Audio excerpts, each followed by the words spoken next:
Now, it is a tough time to be a Singaporean these days, right? Unemployment crisis, cost of living crisis, AI taking over the world. Who knows if you'll ever have enough to retire, or will you have to continue working in a job for the rest of your life? There's all sorts of uncertainty, and so for whatever it's worth, I'm going to be breaking down the entire Singapore retirement framework across all 6 levels in this video.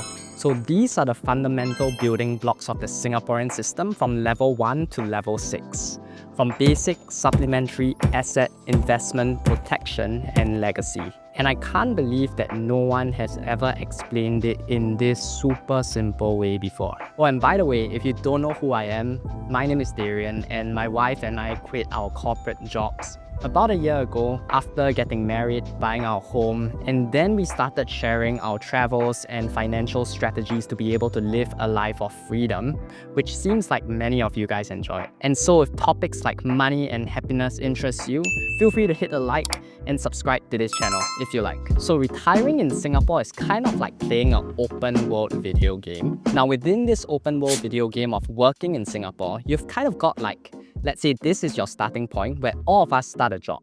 Let's assume that's at 21 years old.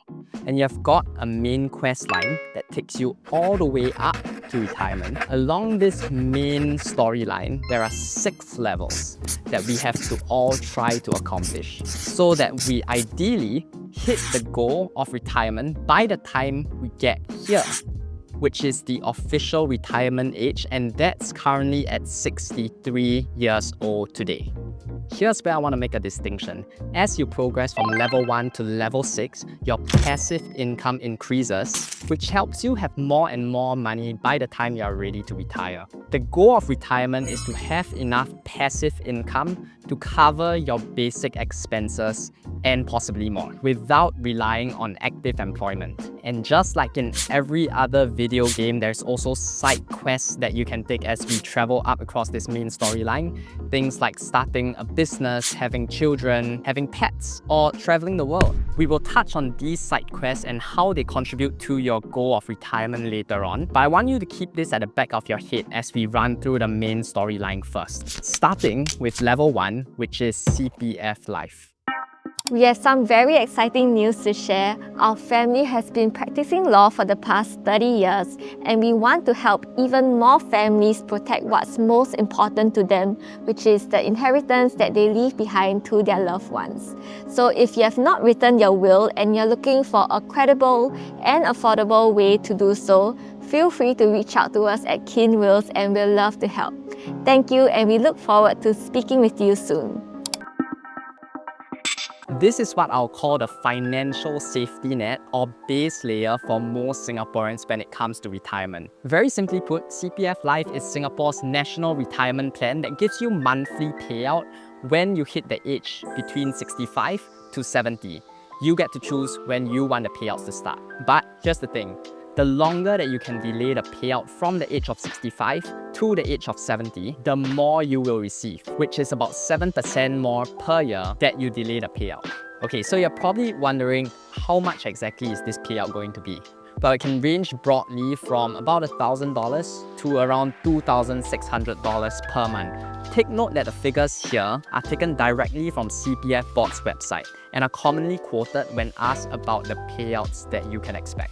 However, there are also other factors that can affect this payout. So, in order to understand how CPF Life really works comprehensively, you need to understand these 3 things.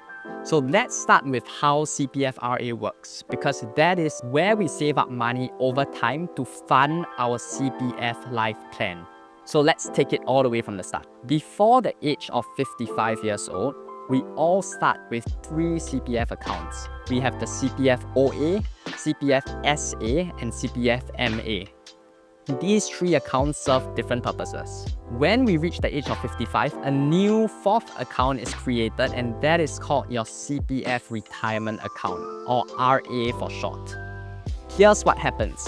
Money is transferred from your CPF SA account and your CPF OA account to fund your new CPF RA account.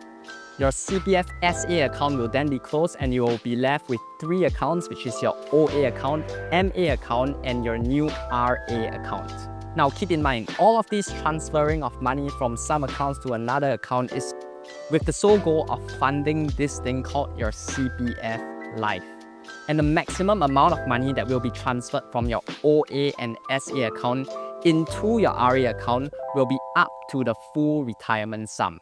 If you have anything over and above the full retirement sum in these 2 accounts, it will remain in your CPF OA account. Which brings us to the second concept, which is the types of retirement sums. So what exactly is the full retirement sum?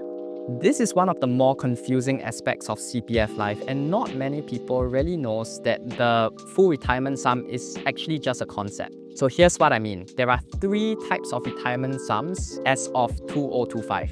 Here's what they are, and just take note that the retirement sum figures are not compulsory, and the amount you can put into CPF Life is really flexible. The rule of thumb is that the more you put into CPF Life, the more payouts that you will be able to enjoy for the rest of your life.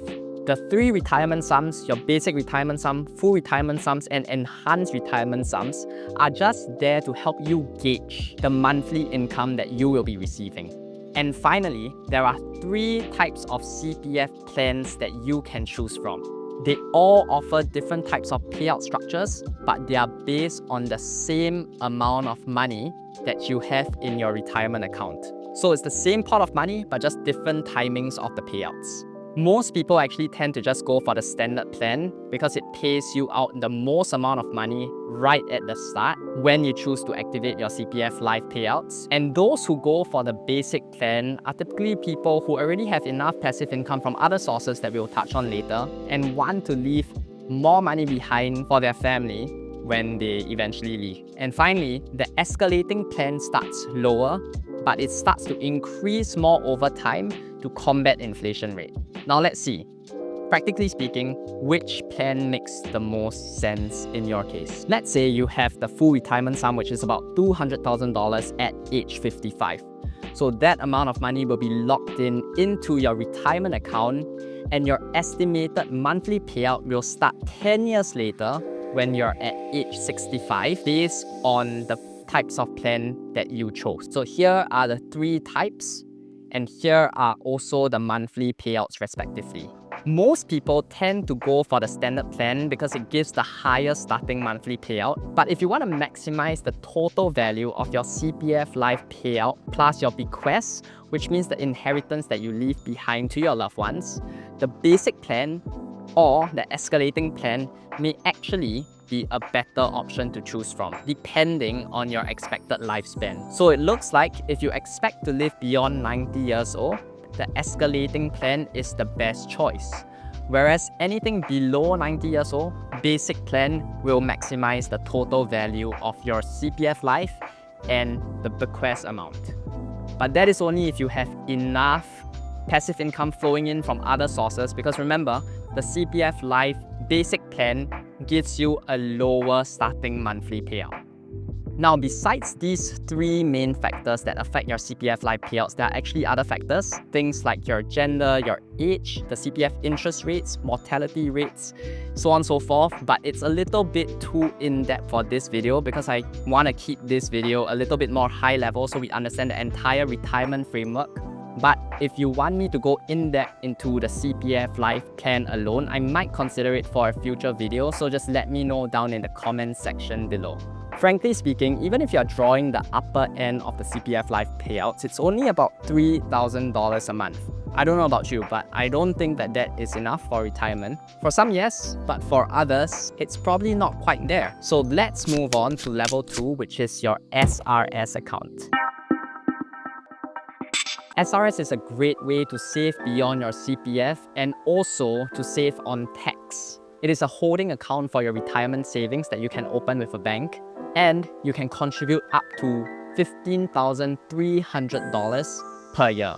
Funds that you have deposited into your SRS account can be invested freely and offers tax-free investment gains before you withdraw it. You can invest in things like REITs, ETFs, or unit trusts. Now, the point to note is that you can only withdraw your SRS money penalty-free from the retirement age that you have locked in.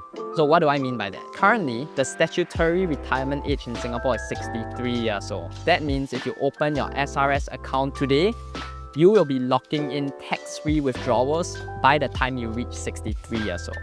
However, this statutory retirement age is set to increase to 65 years old by year 2030.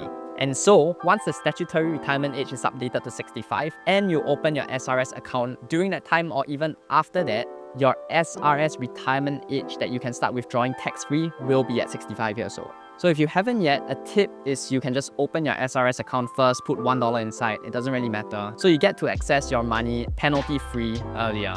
So here's the resident tax rates in Singapore, and the reason why I'm pulling up this table is because I want to share with you a trick, or rather just a strategy, of how you can access your SRS money at zero tax. And yes, this is a completely legal strategy. So let's assume that you start contributing the maximum amount of $15,300 for the next 25 years. This means that you will have $382,000 in your SRS account by the time you're 63 years old. So assuming that you are already retired, you're lying on a beach in Bali, and you're not drawing any other sources of income, you can withdraw up to $40,000 from your SRS every single year at 0% tax rate. Here's how it works. When you withdraw money from your SRS account, there is a 50% tax exemption up to 10 years. So this means that when you're withdrawing $40,000, your first $20,000 is tax exempted, so 0% tax, and your next $20,000, by referring to this resident tax rate table, you realize that the income tax rate is at 0%. So this means that your first $20,000 tax exemption and your next $20,000 it's taxed, but at a 0% tax rate. So that adds up to $40,000 tax-free withdrawals per year. So you can continue this cycle of withdrawing $40,000 every single year for the next 10 years, and you're paying a 0% tax rate. This is exclusive only to SRS balances. Now, I know this might not be generally applicable across the entire population because this use case is really just ideal for high-earning professionals with high income and high tax bills. Firstly, you get immediate relief when you contribute to your SRS account, and then when you withdraw your money again, you get lower tax in retirement. Just take note that any early withdrawal before the retirement age that you have locked in for your SRS account will incur a penalty of 5%, on top of being 100% taxed in full. Okay, so that was level 1 and level 2 covered. Now, I want to call the elephant in the room here. That is, while CPF Life and SRS are really solid retirement instruments in Singapore, most of us do not fancy a life of only retiring when we hit the age of 63 years old and beyond, right? Most of us want to retire early in Singapore. So let's talk about the next levels, which in my opinion is highly motivating because it is not dependent on your age and can also be the financial backbone of early retirement. This is where property comes in. Okay, so here's the thing. You only start to really experience the benefits of level 1, CPF Life, and level 2, SRS, when you hit retirement age. But what if you want to start enjoying the fruits of your labor before your 60s? A fully paid up home forms one of the 3 basic needs in retirement as according to the CPF website. Singapore housing prices are expected to continue to climb with limited land, rising population, and strong housing demand. Property has become one of the most enduring ways for Singaporeans to build wealth and security. Now, here's how property builds your retirement pot. From a financial perspective, property can grow your retirement nest egg in 2 main ways. The first way is through capital gains, which means your home appreciates in value over time. And the second way is through rental yield, which means that it generates income for you whether you're still living in it or you're renting it out fully. Together, this makes property both a consumption good and also an investment asset, which is great for your financial portfolio. So now most people are not like myself and Joanna, where we are happy to rent out our rooms in exchange for income. So these are other ways that you can look to monetize your property when you're ready to retire. The first way is through right sizing, which means to sell your existing property to buy a smaller one. This lets you unlock cash, reduce maintenance, and keep a fully paid up roof over your head. If you're staying in a HDB, there is also this thing called the lease buyback scheme, which lets you sell part of your remaining lease back to HDB, and in exchange receive a lump sum payout and also a CPF Life top-up for lifelong monthly payouts. The best part is that you can continue living in the same flat. But the caveat is that this scheme is only really suitable for retirees who prefer stability and income without selling their home outright. And there are other conditions to fulfill. Now, for private homeowners, the reverse mortgage actually serves the same purpose as the lease buyback scheme, but through a bank instead of HDB. So here's how it works. Firstly, the bank lends you money either as a lump sum or a monthly payout using your fully paid up property as collateral. You get to keep living in your home for life, and the loan plus interest is only paid up after the home is sold, which is typically after death or when you choose to move out permanently. This allows retirees to unlock home equity for living expenses, travel, or healthcare without selling their home or downgrading it. Now here's the bottom line. Different strokes for different folks. Property remains a cornerstone of the Singaporean retirement strategy, whether traditional or early retirement. You can do it through capital gains, rental income, or equity release schemes like the lease buyback scheme or the reverse mortgage. Regardless of which tool you use, your home can evolve into a powerful financial instrument that can fuel your lifestyle. For younger couples, renting out rooms can accelerate your wealth. For retirees, unlocking equity safely provides you the liquidity and also the dignity to be able to age in place, especially in your later years. Either way, the key is to not just look at your property as a place to live, but also as an asset that can accelerate your financial freedom in every stage of your journey. Now, it still blows my mind how many Singaporeans are influenced by US influencers going all in on some stock or crypto or even gold without first building a solid foundation in our Singapore system. Because if you think about it, with just the first 3 levels of the Singapore retirement framework, you can already build a stable, low-risk, passive income stream that easily covers your core living expenses. I understand that personal finance is more personal than finance, and everyone has their own comfort level. But before you pour all of your assets into the next hot stock or crypto project, please make sure that your financial foundation is built on a guaranteed and safe foundation first. That's what's gonna protect you from uncertainty and give you more optionality later on in life. Okay, so what's next? Once you have a solid plan for your levels 1 to 3, then comes level 4, which is cash and investments. This is what I call the income layer. Here's where you allow your extra capital to work for you steadily and passively. Most people tend to lose money on their investment because they just don't have a long enough investment horizon. They put in money into the stock market that they will need 2 to 5 years later for a house, a car, a wedding. The market is not the place to park your money if you need it in a short-term time frame. But if you can leave your investments untouched for a decade, your probability of a positive return is over 95% in the S&P 500. That is as close as it gets for guaranteed returns in the investment world.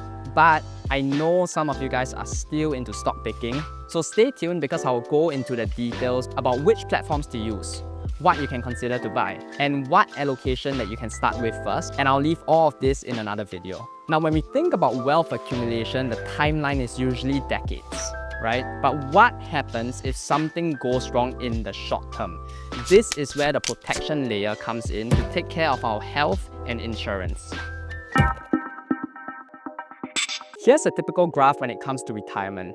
You are trading your time and effort, which is the light green line, and swapping it for money, which is the dark green line. And we can comfortably retire when the financial capital surpasses the human capital, and this typically happens for most in their 60s. Now, what happens if you are no longer able to work?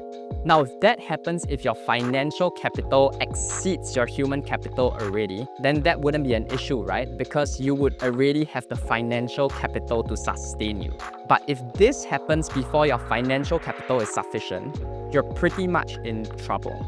So this is where insurance comes in, as your safety net. Now, back when I was working in an American software company, I was part of the APAC sales team. And we have colleagues from all over the world, from Europe and America. One thing that I noticed is that I had a couple of colleagues that were in their 60s closing into 70s. And they were working in entry-level positions in sales, what we call the sales development representatives, or SDRs for short. I was an account executive, which was one rank higher than an SDR. And I felt kind of odd because here I was in my 20s and I have subordinates that were way older than me. So one day I decided to ask my colleague about his life, like what he was doing before this. And I found out that he was actually a sales director in a previous company before he chose to give that up.